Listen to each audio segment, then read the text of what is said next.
મારું ગાંડિયું મારા હાથમાં ધ્રુજે છે, આ યુદ્ધ મારાથી થશે નહીં. અને ત્યારે ભગવાન શ્રી કૃષ્ણ એ અર્જુનને જિંદગી જીવવાના પાઠ, જિંદગી જીવવાની બોધ પોતાના સ્વમુખે સંભળાવે છે, જેને ભગવદ્ ગીતા કહેવાય છે. એ હારી ગયેલો પાર્થ પુનર્જીવિત થાય છે અને મસ્ત મજાનું કુરુક્ષેત્રનું યુદ્ધ લડી અને જીતે છે. મારી સામે પણ જેટલા વિદ્યાર્થીઓ બેઠા છો ને, એ 10મા અને 12માના અર્જુનો છો, 10મા અને 12માના મહારથી છો.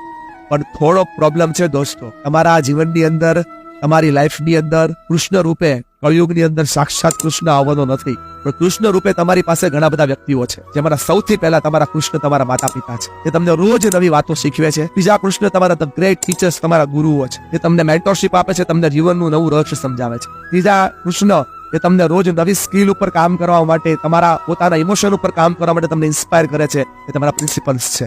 અને ચોથા સૌથી મહત્વના કૃષ્ણ તમારી અંદર બેઠા છે, કેમ કે આ જિંદગીમાં, રણભૂમિમાં તારા માટે લડવા માટે અને માર્ગદર્શન આપવા માટે. એટલે કે આ જિંદગીમાં, રણભૂમિમાં તું જ તારો ઘડવૈયો છો, તું જ તારો લડવૈયો છો, તું જ તારો અર્જુન છો, તું જ તારો કૃષ્ણ છો. આ દુનિયાની અંદર તને માર્ગદર્શિત કરવા માટે કોઈ આવશે નહીં, તારે ખુદ ઊભું થવું પડશે.